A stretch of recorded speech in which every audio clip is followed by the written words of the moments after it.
This is our demonstration on the structural approach and also our intro to two-point perspective. So with our structural approach for two-point perspective, it's going to be important to remember the purpose of a structural approach. It's our standard that we use to create a two-point perspective drawing of any kind.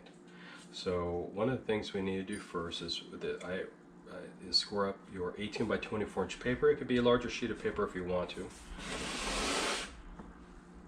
but at least an 18 by 24 inch paper. And I'm creating a horizon line about a third of the way down on the paper. And of course we have our paper landscaped, and we need to create our center vision. So center vision is going to be right here. So I'm going to write CV, and I'm going to write horizon line or HL right underneath here. And from the center of vision, I'm going to drop a vertical line straight down for our central line of vision, like that. And the central line of vision, you can go ahead and draw this all the way down to the bottom of your paper.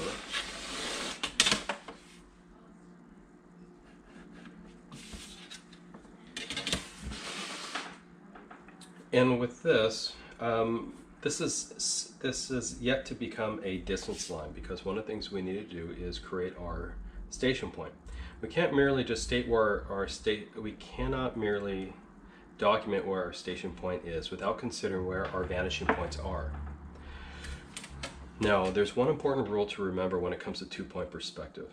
The distance between the left and right vanishing point is inconsequential. What's very important is the station point is our guide to create our left and right vanishing point. Because at the station point, which is found on the central line of vision, or on the distance line rather, we need to create a 90-degree angle from the left and right vanishing point. And I'll explain that as we move along. So one of the things you can do is get your 45-90 triangle and avoid keeping it even. Okay. Now you don't have to do this for every two-point perspective drawing, but as we start, this will be very important to implement.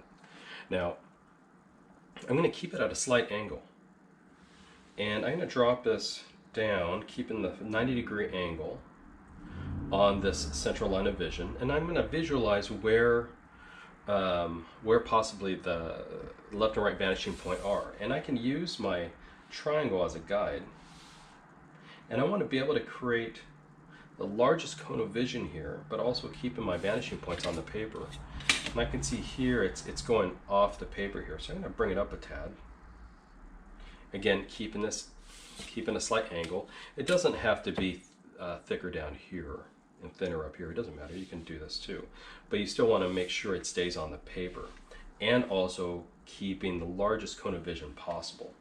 So, kind of looking at this. This could work, possibly. Okay. I'm going to drop it down a little bit lower. Let's see how far I can get this. Okay, that works right there. I still have a slight angle here, which is good. Okay, perfect. So right here I have my left vanishing point, my right vanishing point. So I'm going to label that as RVP. Again, keeping my 90-degree angle at the central line of vision. And right here is my left vanishing point. So I'm going to label this LVP, left vanishing point, and now my station point at 90 degrees. So with that, I can use my straight edge and draw a line from the left vanishing point to the station point.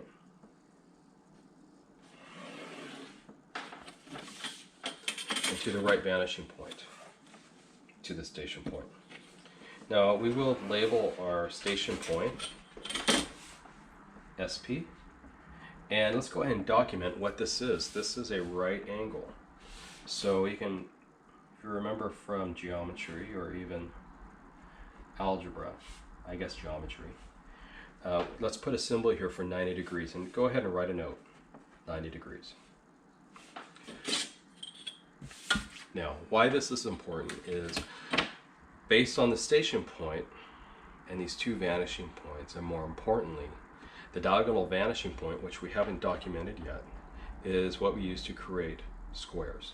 Now, we're not going to create squares just yet, but we will indicate where our diagonal vanishing point is.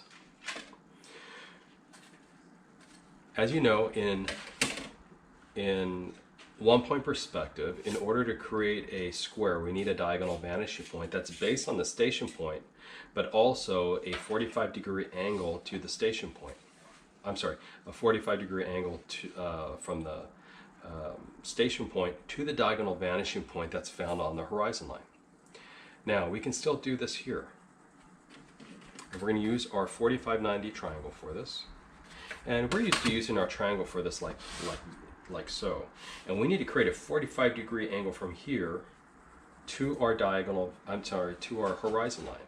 So we're going to take this and flip it around, actually like this. So we have a nice long 45-degree angle from our station point. Now remember, our station point is at 90 degrees from the left vanishing point to the right vanishing point. So if we were to take our 45-90 triangle and put 45 down here, we've now split this 90-degree angle in half. We're going to put the point right here, pretty close to it. And you can even use your other triangle to make sure you're right on that 90 degrees. And you will draw a line straight up to the horizon line.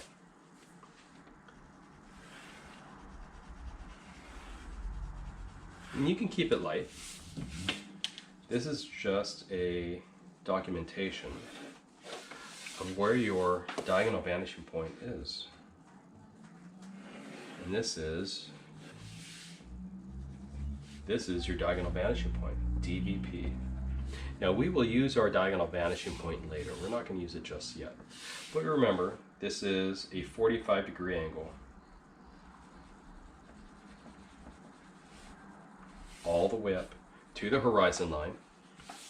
We do have to line up on this left reference line to capture our diagonal vanishing point right here. So this is our structural approach.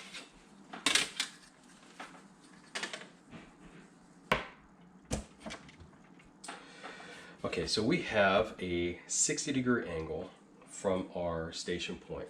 So let's go ahead and get our 30-degree angle to do this. So I'm going to line up 30 degrees. Actually, I can flip it this way. I'm going to line this up on the central line of vision right here at the station point. And this is right here. This is 30 degrees. This is the left side of the cone of vision. Flip it over, line this up again on the central line of vision. This is the right side of my cone of vision. This is quite large, but let's really document how big it is. I'm going to measure this first so you can see how large it is. And let me see, this is, all right, 6 and 7/8. I'm going to check it over here just to make sure, 6 and 7/8. So I'm going to get my friend here, and we're going to document how big the cone of vision is. You don't obviously, well, if you get a cheap, a very inexpensive compass, you could probably do this. This compass is not very expensive at all.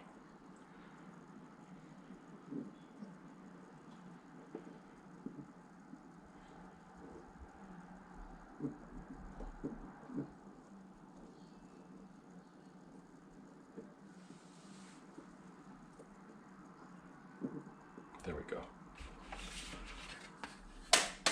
Okay, So I'm going to draw a huge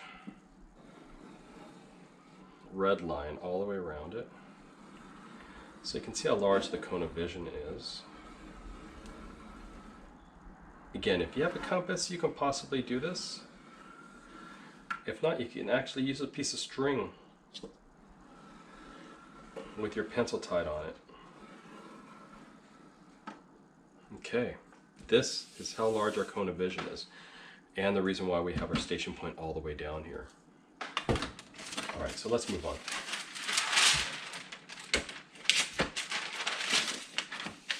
And you remember, one of the reasons why we have a large cone of vision is so we have a nice area to draw in that limits distortion or controls our distortion on our paper.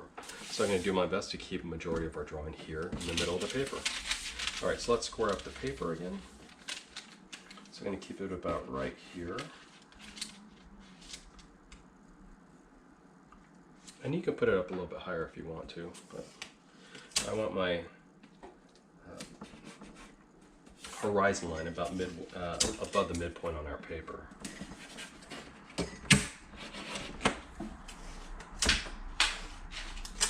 All right.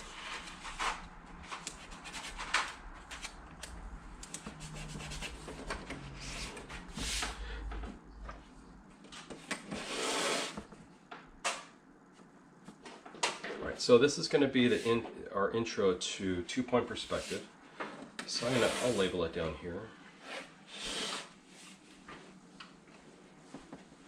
2-point intro,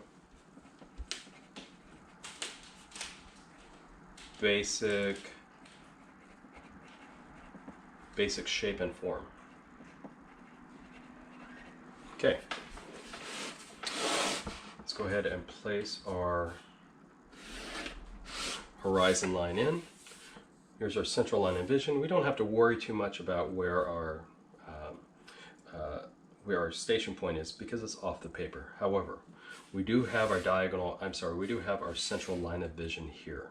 Because of that, anything that we draw, we need to try to keep it away from becoming even with the horizon line and vertically parallel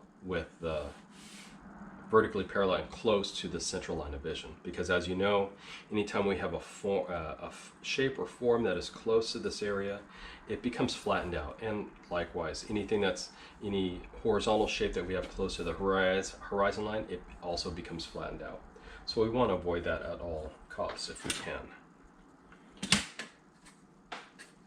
So I'm going to go ahead and create an arbitrary point, obviously somewhere towards the center but not in the center.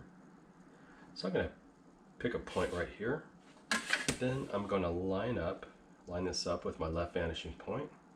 I'm going to draw a line to my left vanishing point.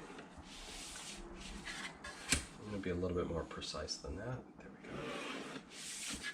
And then my right vanishing point.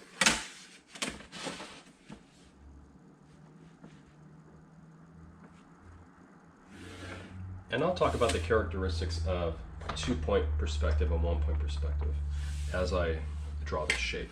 Now this is going to be a simple plane. All right, now we have to decide arbitrarily how big our plane is going to be. So I'm going to decide that my plane is about this wide on this side. And so then I'm going to draw a line converging to the left vanishing point.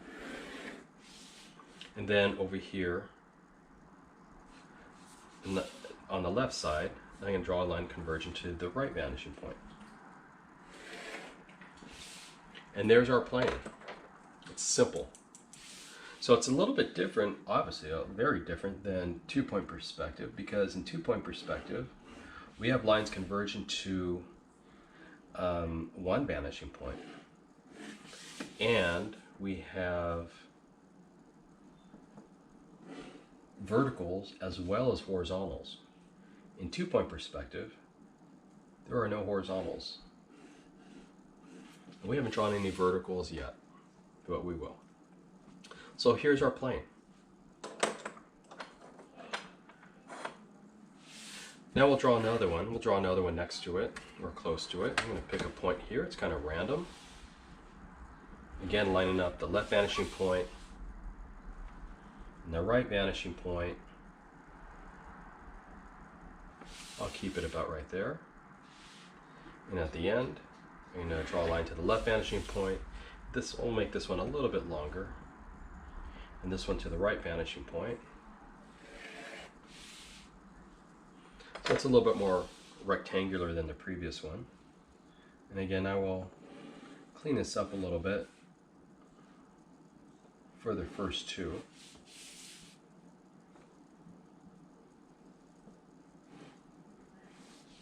What's going to be very, very important to remember is there's no more horizontal lines at all. Only verticals, which we'll draw vertical right now. So we have two horizontal planes. Let's draw a vertical plane. We'll put a vertical plane here.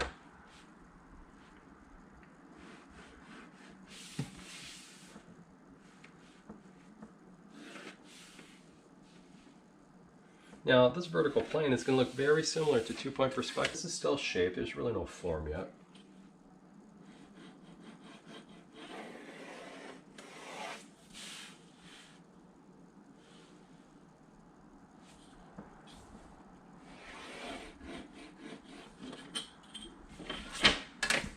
Okay, again, any vertical that we use, we need to line up our line up our triangle to our straight edge to create a nice vertical. All right, so here's a vertical plane. So we have some horizontal planes, we have some vertical planes. We can draw some more horizontal planes here. This one I'm going to overlap it. So I'm going to create a plane underneath. Now there are multiple ways to create a plane. You don't have to create a point. You can actually start with a line if you like. And that's perfectly fine. So I'm going to start with a line here, converging to the right vanishing point.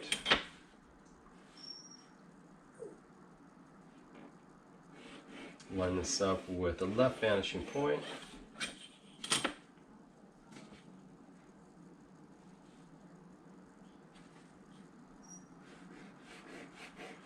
Right vanishing point, and with this one, I'm going to draw right here. I'm going to end it right here. But this is going to go underneath. This is going to go underneath this plane. So how do we create that appropriately? Well, all these lines right now, these blue lines, are what we call ghost lines, or construction lines rather. They're really construction lines right now until we draw our object lines a little bit darker.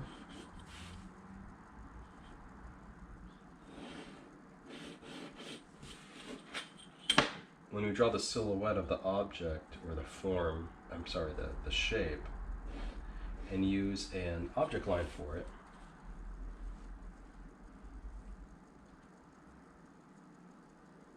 we can illustrate the difference between our object lines and our ghost lines. Or when we initially draw this out, these are construction lines, but when we start to solidify the outside silhouette, or the outside contour of each shape, and we have a lighter construction line on the inside, these become ghost lines. All right, so we have some overlaps. We'll do the same thing here. Let's do some duplication. I'll illustrate a duplication here. Now, because this, let me lighten this up a little bit. So if I want to create a duplicate version of this triangle over here, this rectangle over here, I simply need to make an X from corner to corner.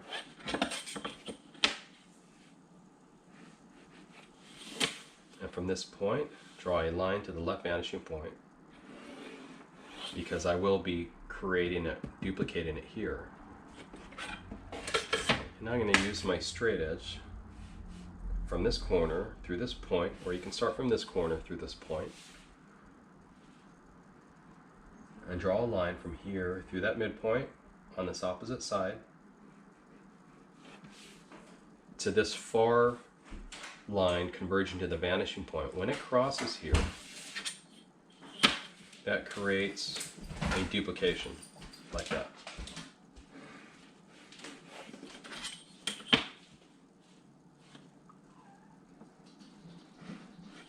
Okay, now there is my duplicate.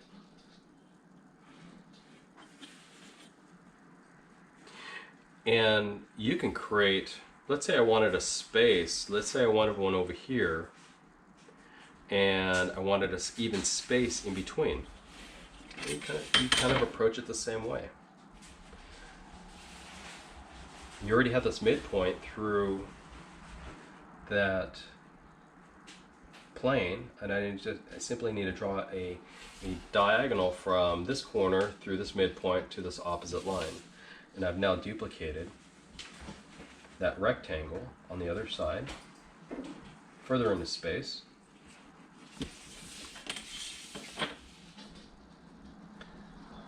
And it's evenly spaced. Okay. And there's my duplicate plane. And I'm going to lighten this up here and here. Excuse our dog, they're getting very excited. Okay, so here's one plane, here's the other one with a even space in between.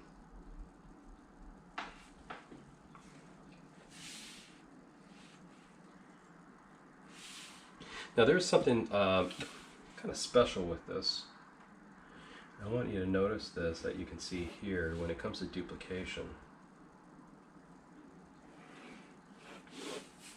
When you take this corner and this corner of these two that I've duplicated, line up these corners and draw them all the way up to the horizon line here, you can see that how these points line up.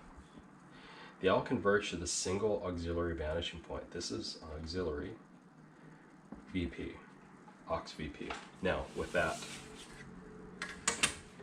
you can actually use this as a guide to duplicate over and over and over again. As it crosses here, that also creates a duplicate.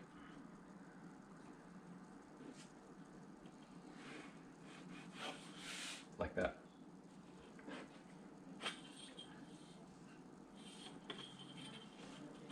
And you can actually do that over and over again.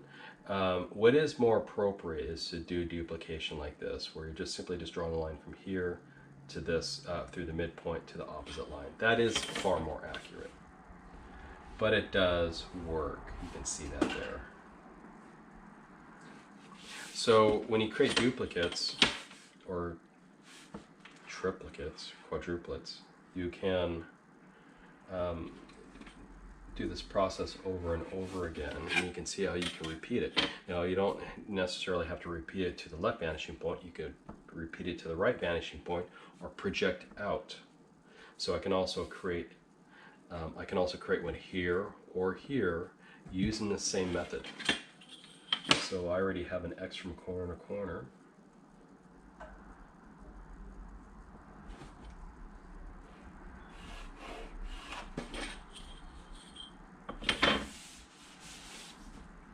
From this corner, I'm going to draw a line through this midpoint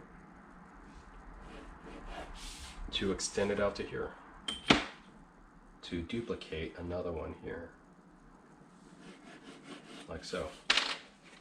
And there's my duplicate.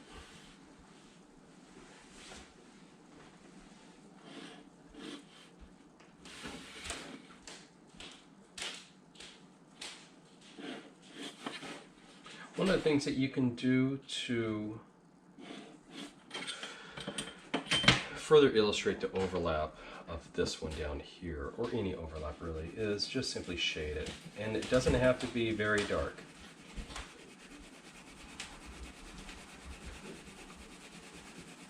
You just want to shade it enough that you can actually see the overlap. right, so let's create some verticals on, or let's illustrate some verticals on these horizontal planes too. So I guess I'll do one on here. So with my pencil, think about what story you want to tell in your drawing, even though they're just a bunch of planes. But as you start to do this, start connecting your vertical planes and your horizontal planes together, they can look quite dramatic even though they're fairly flat.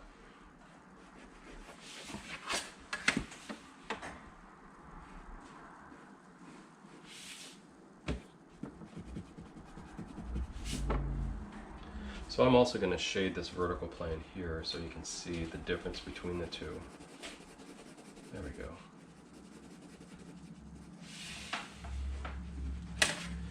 So we have it going towards the vanishing, to the right vanishing point, to the left vanishing point, and then to the right vanishing point again. We can certainly drop one here.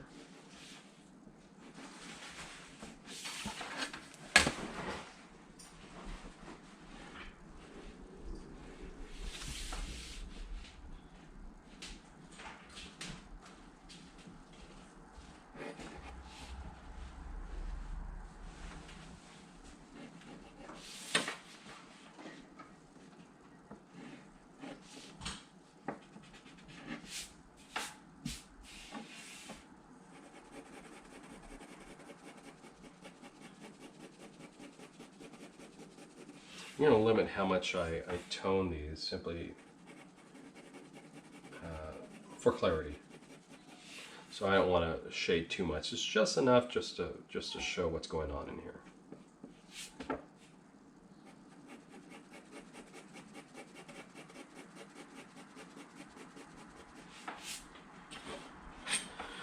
All right, so we have 2-point perspective. Using the structural approach, we have some horizontal planes, we have some vertical planes, some right on the horizon line, some vertical planes right on the horizon line. And there we go. So this is 2-point intro to basic shape and form. Oh, let's talk about form. Now we have a little bit of form here because we have a horizontal plane connecting to a vertical plane and so on and so forth. So you can see it developing in this three-dimensional way. Now we have a little bit of space up here that we can create a box. So let's go ahead and do that. So instead of picking one single point, let's choose a vertical. Let's create an arbitrary vertical here. And from the top and bottom of this vertical, I'm going to draw lines converging to the left vanishing point and the right vanishing point, like so.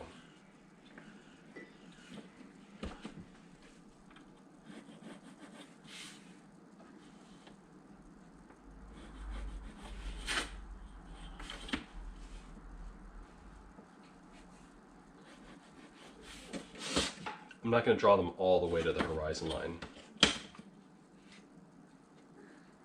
But from what you can see that it actually will converge all the way down to the left and right vanishing point. But I'll put some arrows here so you'll remember. All right, now we need to terminate it. So we have this vertical, we have lines converging to the left and right vanishing point. Let's create two verticals, one here and one here. It's kind of this long rectangular box.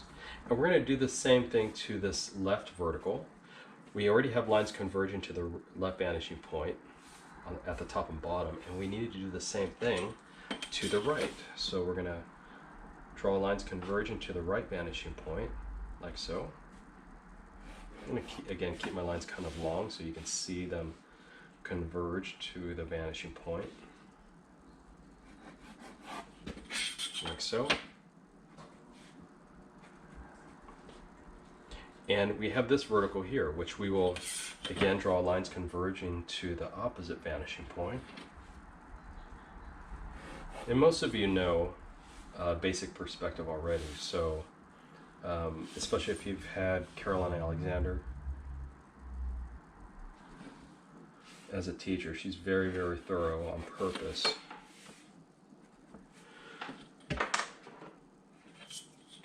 In the beginning drawing class, and I think John Donahue as well. So if you had those instructors, this is, I'm sure this is like preaching to the choir. So last but not least, you have these lines converging to the left vanishing point and the right vanishing point on the top and bottom from these two verticals. And where these two meet creates another vertical on the back. So I want you to understand what we started with. We started with this vertical, and we created two planes in the front. Now, by drawing these lines converging to the left and right vanishing point from both of these verticals, we've created a top and a base for this box. But we only have 4 planes. 1, 2, 3, 4. But we're missing 6. We're missing 2 more. So we need to draw all 6 planes. So if we connect a line to here, we now have all 6 sides to our box. So I'm going to just ever so slightly make these lines a little bit lighter. And I'm going to use my pencil to make these lines a little bit darker. The object line's darker, so we can illustrate good line quality.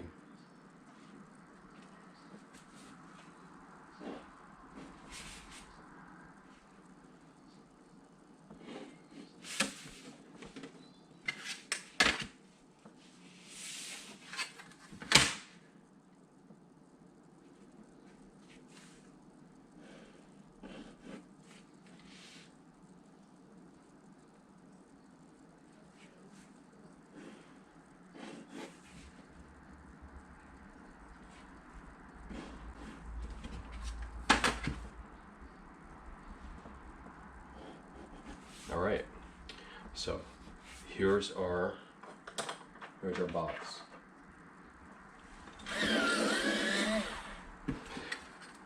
Now I'm going to go ahead and create another one here with less talking. You don't have to start with a vertical. You can start with an actual plane. In fact, I will start with a plane here instead, so you can see the difference.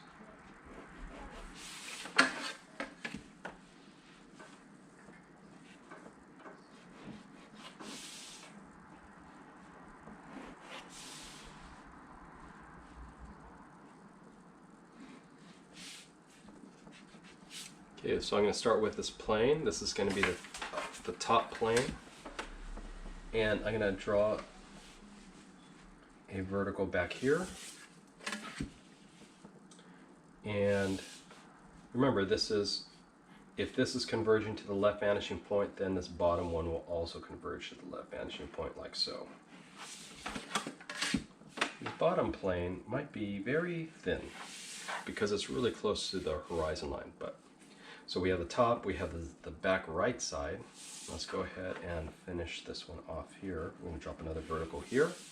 And from this point, we will converge it to the right vanishing point, because this is converging to the right vanishing point, and so we will do the same thing with this bottom one. So now it looks like we're looking on the inside of the box, and the front two faces of the box, or planes of the box, are actually exposed. And it is in many respects.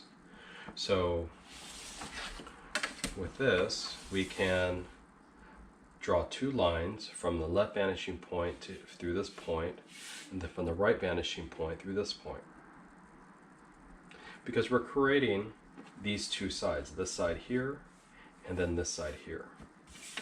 Because the top of this post, or line, vertical line, is converging to the right vanishing point, we need to make sure that we also draw a line at the bottom of that line